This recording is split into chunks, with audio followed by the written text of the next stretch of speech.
here we are with Taylor from cultcollectibles.org, and today we're going to talk about Sagawa Issei, the Japanese cannibal, or the Kobe cannibal, as he's known on his Wikipedia page. The late Sagawa, because he passed away recently, 2 months ago at the date of this recording. What was kind of surprising was that there was not so much media report in the Japanese media about his death. I had a friend in Japan who lived in Japan when he passed away, and there was practically nothing in the news about his passing. But yes, we are going to talk about his life, his crime, and his life after prison and the psychiatric ward, and about the videos and the media and the books that he wrote. So yes, there will be a lot of interesting info on both parts. Hi, Taylor. Hey, how's it going? Good to see you. I know that you also are very intrigued and interested in the case. One of the first things that we talked about together was actually one of his videos, one of the Sagawa videos. It's a VHS tape that I had, which was the Sagawa Olympics, a very strange tape. Can you tell us a bit more about the tape? Yeah. So we had been talking, and I knew that you were interested in his case and had a connection with him at some point. And when I started getting out of cults and more into just true crime in general, he was one of the first cases where I was like, okay, I want to collect stuff from this guy. There's not much on the market. I know that he's written so many books. I know he's been on TV and in movies, but where is the stuff, right? So I started hunting for it, looking around, and one of my first things I wanted to do was try and find all of his videos and archive those, right? And then I can't remember how I found out you had it, but I know you had this one tape and you hadn't seen it. I said, well, send it over. I have a conversion set up to convert the VHS tapes. I converted that and sent you the tape back, and then sent the digital copy. And it was a super unique tape. It was like almost like it seemed like it was two guys who paid him to just hang out with him, hang around, do some weird, like the Olympic aspect you talked about. He did some sports, and they measured him and did all these little things. They talked about his life a bit, a bunch of little skits and stuff. Very weird, like mixtape. So bizarre. So bizarre. There was very, very weird. We were testing his strength, his physical strength, his speed. So he had to run around a stadium. It's so weird, so weird. Yeah, it was super weird. And then from that, I decided, oh well, I want to try and find all these tapes and archive them, because they're going to be lost media at some point, right? I knew that he did a few porn films. I knew there were a few films he had cameos in. So I spent a ton of time trying to research it. I think I found like 3 movies that he had cameos in. I found one of the porn videos, which is the full length porn video. One of them, he only had a small segment. The one that I found was like, I didn't even know it existed, and it was a full, it's called I Want to Eat You. It's about an hour long. It's just him and different women. Also a little bizarre and has some weird skits and stuff. So yeah, I kind of started archiving a lot of the videos that he made, and then there's still a couple I haven't found because it's just hard to find all of it, right? Especially from if you're outside of Japan, it's a lot harder to track it down. And then through that I started collecting the books too, and I know you had a lot of his books. I can show some here. The one of the most famous one, we're going to talk about that a little bit later, is the manga that he did. I think he did it in 2000. It's one of the craziest ones. It tells his story. So there's a lot of very graphic details about the murder, but it's also the after prison and after the psychiatric ward. So a very bizarre and unique book. Yeah. I also have this. I don't even know what this book is about. It's called The Paris Cannibal Massacre, I love the title, but yeah, I think it's a collection of his writings, and there's some bizarre porn artwork inside. What else? His most famous and first book. Actually, no, it's not the first. The first is In the Mist. Well, is it? I can't remember. No, this is this is In the Mist. Sorry, got confused. But this is In the Mist. This is the very first book that he wrote about his case. So it's his own story. And we have this book, which I really don't know what it's about. So yeah, when you are interested in the case, there's so many books. I think he wrote about 15 books, something like that. I think it's even a little more, yeah, because he has somewhere around that, and there's also a lot of books written about him. The first book ever that had to do with him, it's got like it's a white book with a girl on the front standing with some wind blowing on her. I think a tree in the background, and it was somebody who was interviewing him while he was in prison in Paris. Another Japanese guy, and they were writing letters and talking, and then so he published the book. It wasn't Sagawa who wrote the book, but his letters were in there. And then, like you said, letters to Sagawa or something. I can't remember the exact title, but he was a very famous writer in Japan. So that kind of started this career as an author for him, because you have to remember, for context sake, that Sagawa was actually when he was in Paris, he was studying at the University of La Sorbonne, which is one of the major universities in Paris. And he was studying literature, so he was already a good writer. He was fascinated by literature. As a kid, he loved the grim tales. It's a thing that he shared with fellow cannibal Armin Mivers, who also was fascinated by the grim tales, Hansel and Gretel.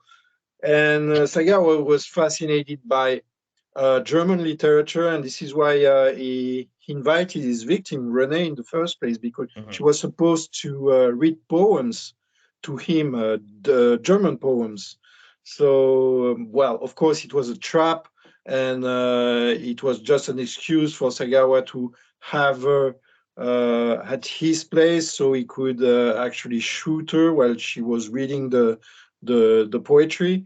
And this is when the actual case started, because he cut her up, and he started to eat her for a few days. So when the police raided his apartment a few days later, they found the remains still inside the fridge, and some remains still on plates on the kitchen table. When you have to understand, when you study the case, the impact that this case had on the French media and the French audience, the French public, when it happened in 1981. It was the first case of this kind in France, of this magnitude, and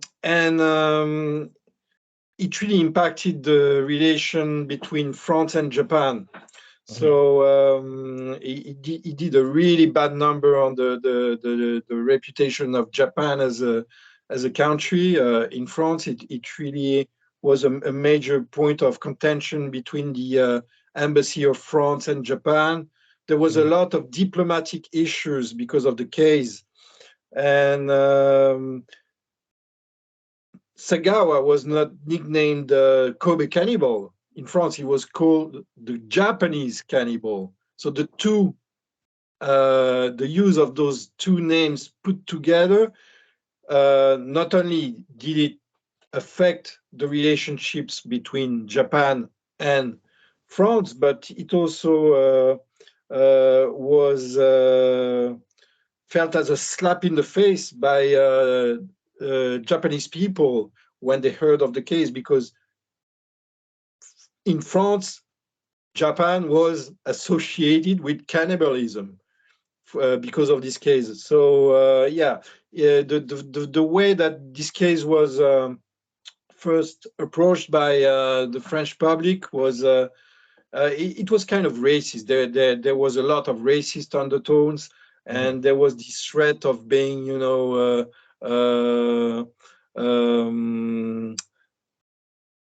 attacked by people who were viewed as, I don't know, barbaric. Okay, so yeah, it was really complex, really complex. Then there was another slap in the face. This part from France.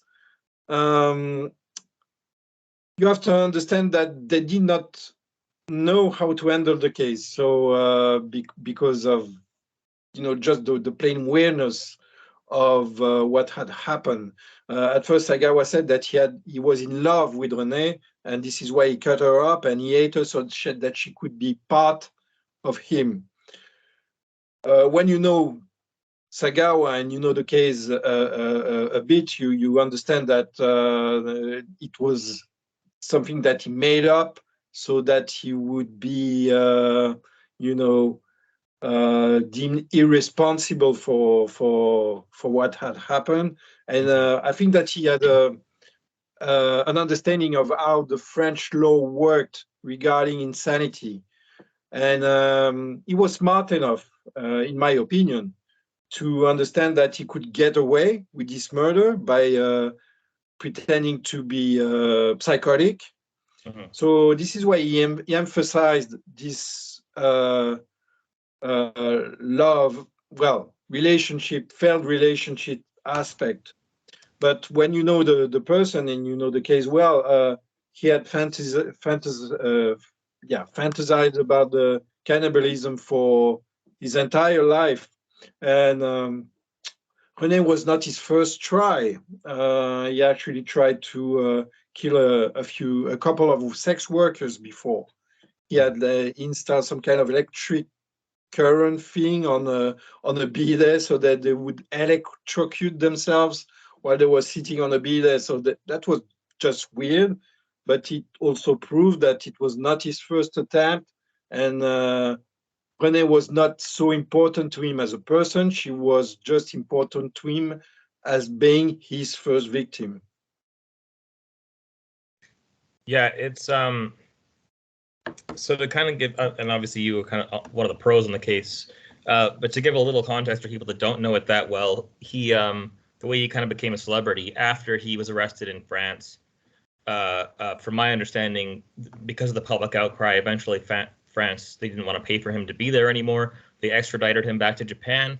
And when he got to Japan, he hadn't broken any laws there, and there wasn't any kind of legal recourse or follow-up, so he just got to walk free, as opposed to getting, and he even at the time was saying, I need psychiatric help, I need some kind of medical attention, but he got to walk free, and then it sort of, it obviously put a damper on his name, so he sort of had to resort to, at least what he kind of has always said is that he had to resort to kind of exploiting that for the publicity to survive, right? So he started writing books, In the Mist, like you said. I've seen it translated as In the Fog, but In the Mist. In the Fog, same thing. Mist, yes. He was one of his first ones. Then he had a book that had all the crime scene photos in it, and he's talked about how that one people often bring it to him to get signed.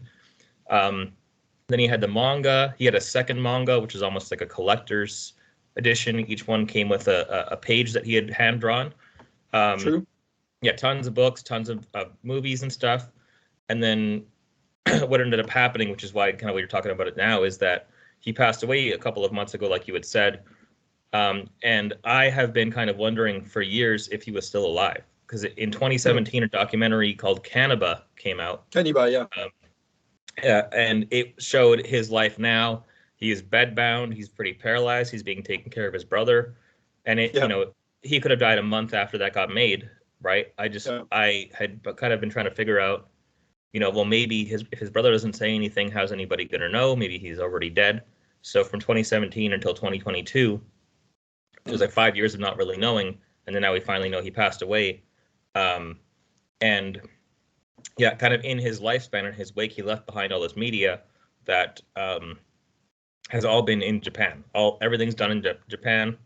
Yeah. Aside from Cannibal, the documentary, nothing has subtitles.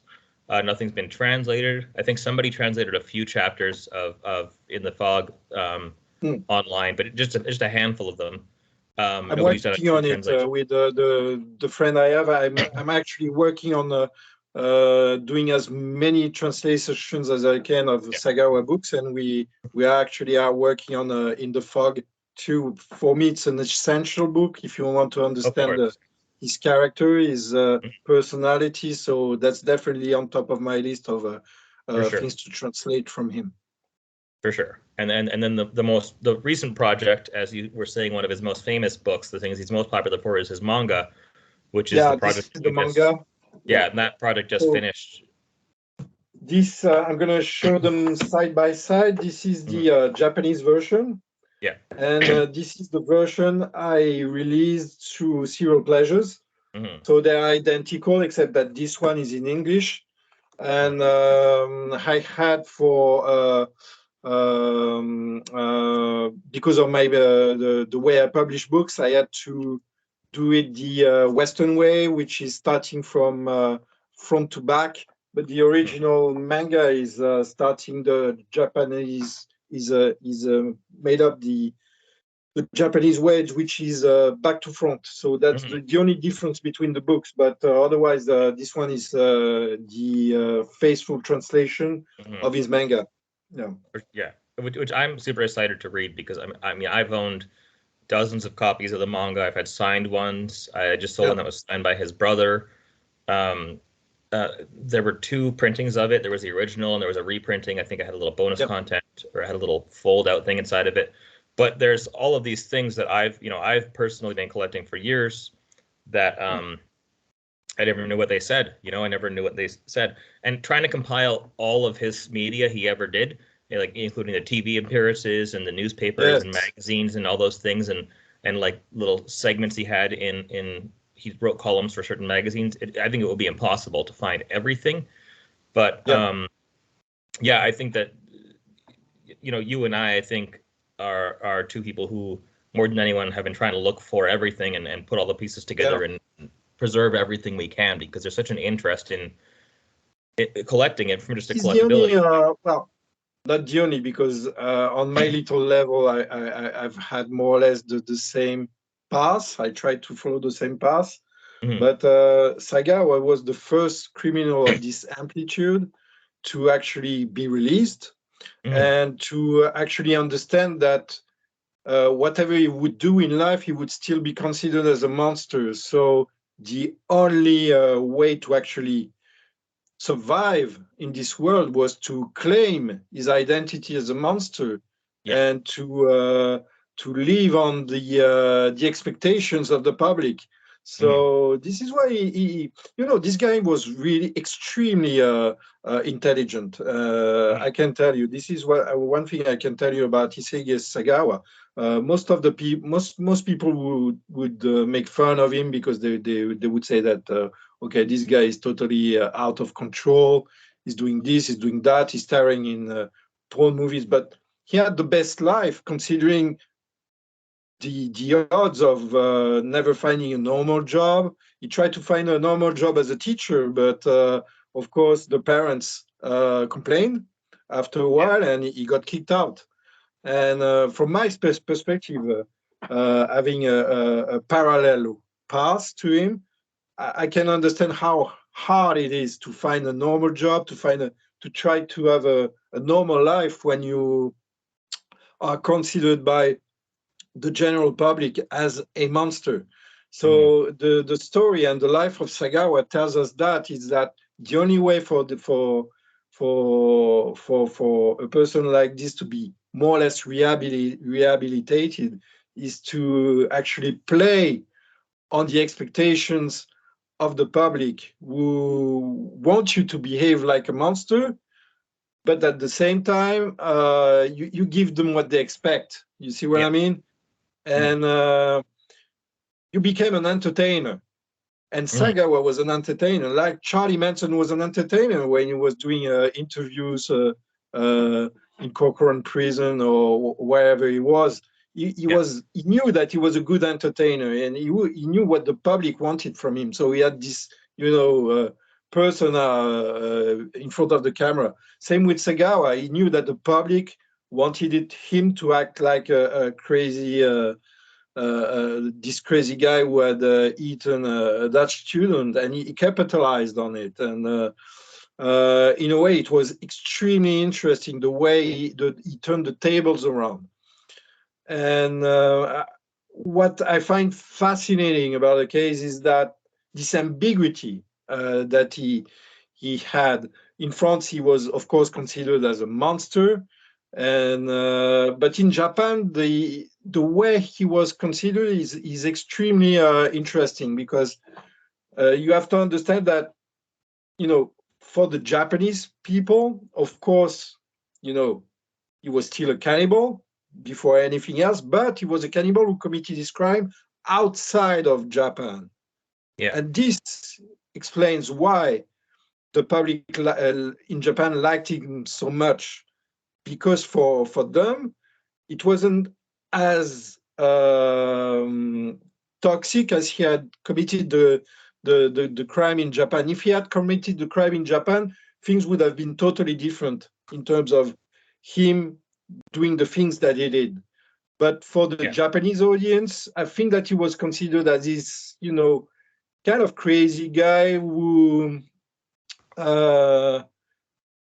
okay, he killed that person, but it happened outside of Japan, so it was okay, and they could make fun of him. They could have him participate to those crazy TV shows, but for them, it was just, it was, it didn't have the same emotional impact that it had in France and in the Netherlands, of course. Mm-hmm.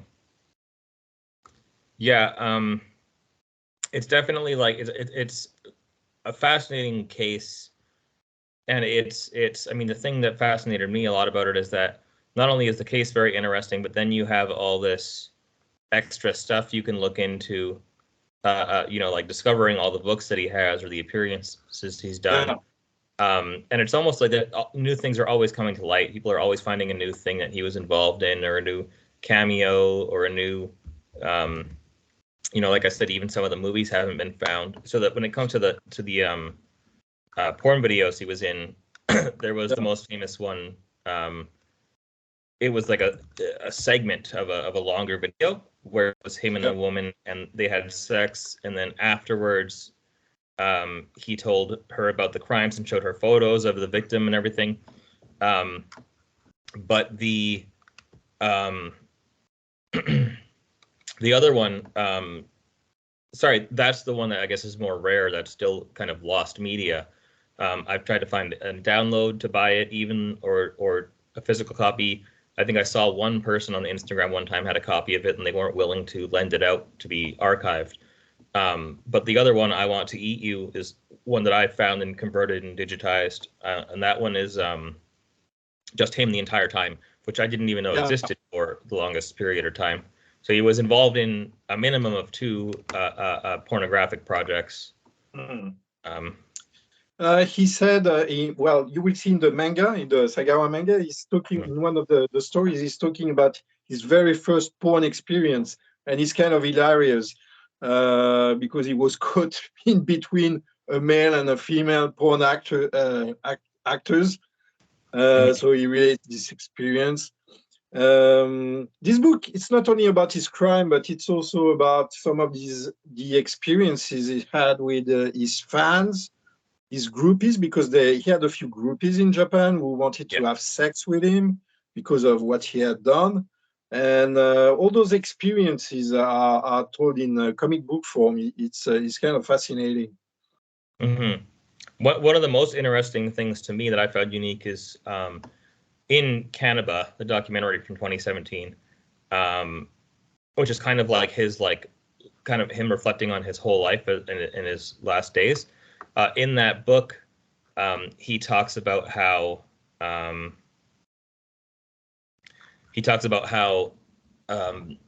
he Sorry, he has a woman over who in a maid costume. I think she's feeding him chocolates and talking to him, and then you kind of find out in that she was the woman in that first pornographic film, the one where she didn't know who he was, and then he showed her all the photos afterwards, and you could see in that footage she's very traumatized afterwards and looks very upset. But they ended up becoming good friends and spending the rest exactly. of their life. They were still friends and still in contact. I had one of the mangas that I sold a while ago. It was sold by Issei's brother and by her as well. I think it got signed at a screening of that documentary. So she was, you know, always kind of a part of his life. And then if you watch the, you know, it seemed like he had not a very normal life, but he definitely had still had a lot of friends, still had maintained a lot of relationships. Like he, I have a friend who actually, the friend who's been translating the manga for me, lived in Japan, and he would hang a lot in S&M clubs. And there was one night when he saw Sagawa in a S&M club. He was a guest, and he was it was another girl who was more or less dragging him with a leash, and people were like whispering, "Oh, this is the cannibal! The cannibal is here! The cannibal is here!" So imagine the impact, you know, and the fact that, you know, he was invited for those kind of. He was a guest in those kind of events, S&M shows, parties, and stuff like that, because you know, it was just. He was. I don't think that they consider him as a threat, honestly. Yeah. I know that he was, I've heard a story that he was involved in the murder. Well, not involved, he was a suspect in the murder of a sex worker in Tokyo. It was even in a documentary. I can't remember the exact name of the documentary, but they mention his name because he was a friend of a man who was suspecting of killing a sex worker. So it's a known fact that he would often have dates with European sex workers in Tokyo when he was living there. So I don't know, but still he was invited to those S&M clubs. He was a guest in many underground shows. So he was an underground figure, and he was recognized as such by the Japanese. It's too bad because a couple of months before he passed away, we were supposed to organize something with a friend of mine, a Japanese friend of mine, who's in the God scene, and she knew journalists who knew him. So the idea was to organize some kind of meeting between him and me in Tokyo or somewhere else in Japan. That would have been awesome, but unfortunately, he passed away. So yeah, that's one of my big regrets. Yeah, it definitely, his whole life, everything about his life and his story is very fascinating. And I think that it would be cool to see some kind of project in the future where it compiles, you know, more, like talks about all the films he was in, talks about all the books he wrote. Yeah, the books there's definitely a book to be made here. Yeah, definitely. Oh, yeah. Because it's not only the case itself, which is crazy, it's the life that he led after, which has so many side stories and ramifications. I'm just going to talk shortly about how I came. The first contact I had with the case, because it was really important for my construction as an adult. I was 9 years old when the case happened, so I heard about the case when my parents were watching TV. So I knew that there was a Japanese cannibal on the loose in Paris, that he was arrested. And a few months after, I was staying at my uncle's place, and I saw this magazine. I can show it on screen because, you know, nipples, but yeah. But yeah, this magazine was a very famous magazine at the time in France, because they would always show pictures that was not supposed to be shown to the general audience. And for this issue, they had paid a guy who was working in the morgue, in the Paris city morgue, and who had taken photographs of the body of René Hartwell, the Sagawa's victim. So this magazine was it was out for only a couple of weeks, I think, and then the family of René complained, and they had it removed from the circuit. So this was really rare at the time, because owning this, very few people had the occasion to own a copy of this, and so the price went really high after a while. But I'm going to show you some of the pictures that I was 9 years old when I saw those things. So you see the picture, for example, of the suitcase that was found at the Bois de Boulogne. This is where he dispatched of his victim. This is the cut-up body of René. And there's photos of inside the apartment with the plates still having body parts in them. Is the contents of the fridge, I think. Yeah. This is inside the apartment. And yeah, this picture, very crazy picture of some of the body parts. But the most how do you say, well known, the most well known pictures were the pictures that were leaked from the city morgue. So you have the picture of the head of René, which is kind of really famous. But there's also pictures of the body on the autopsy table. Yeah, all those pictures. Nobody really knew who had, sold those pictures to the press, but because of that, the guy who, the publisher of the magazine, went to jail. Actually, was sent to jail for a couple of months, I think. And the magazine was removed from publication. So, for example, this copy, I found it on eBay, but normally they're really rare. Yeah. And as a 9 years old kid, when I saw this at my uncle's place, he didn't know that I was looking through his photo magazines, but I was deeply impacted by what I had seen, as you can imagine. And this was my first approach to the case. And the funny thing is, when I was in prison years and years and years later, I started to correspond with Sagawa. And it was the beginning of more or less a friendship. He was my pen pal for about 10 years. So yeah, I got to know him a bit well after a while. There's this episode that I'm talking about in my biography, where I was living in Sweden, and he had sent me a letter telling me that he wanted to move to Sweden to be eaten by my girlfriend at the time. So that was completely crazy. And we collaborated on several art pieces together. Some of them were shown in a gallery in Tokyo, Vanilla Gallery in Tokyo. So yeah, that was when I'm thinking about this relationship.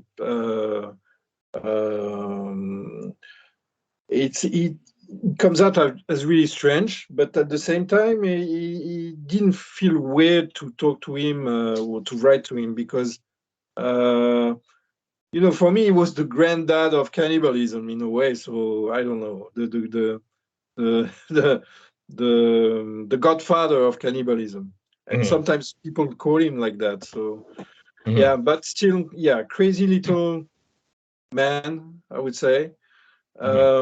Fascinating life, and as you say, it's important for us to try to dig up what his legacy, what he Mhm. left behind, and dig up all the lost media that's available in Japan. Yeah. And it's definitely one of my goals as a publisher in the future to try to bring everything to the Western audience, because for Mhm. me it's important that his books are read in English and are available in English.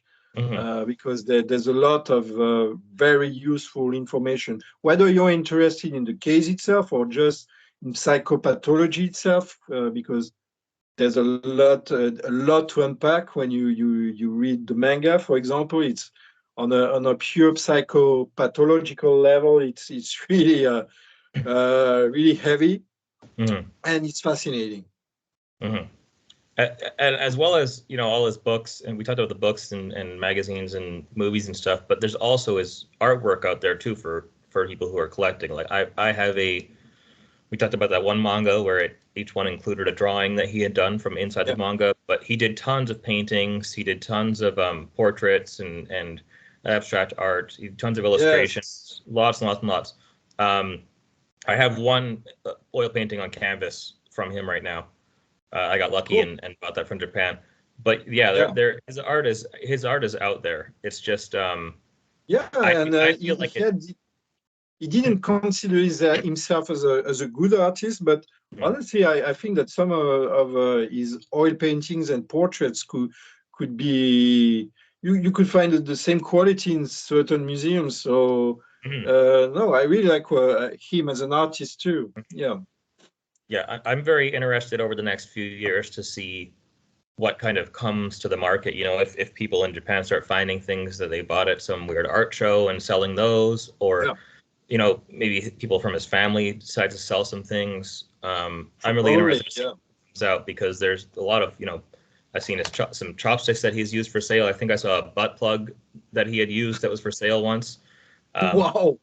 but there's definitely like he had a lot of art prints that were lots of his photo of his face over and over again, or of Renee's face that he signed. I've seen signed Mm. handprints. He was definitely producing a lot of stuff, and I feel like there has to be a lot more than what's in people's collections right now. It's hidden somewhere. Yeah. For a few years, he was dealing with a guy in Japan called Hayato. He was Mhm. acting as his art dealer, and Yeah. he had gathered so much stuff from him. All the pictures you see of Sagawa with his art, the most recent ones were taken by Hayato. He Hmm. would often visit him and ask him to sign stuff. So this is probably stuff that we will find in the near future. Yeah. I have lost contact with Hayato, but sometimes he pops up after 2 years of silence. So maybe I Hmm. will, or you will hear from him, because he's Yeah. really eager to sell stuff and to sometimes he works with galleries too. Yeah. So yeah, we might see some unseen Sagawa art soon. You never Hmm. know. Yeah. Yeah. Well, hopefully, there's it would be even cool to amass enough of it to have an art book put out of all of this stuff because he did so much work. Yeah, Um, definitely.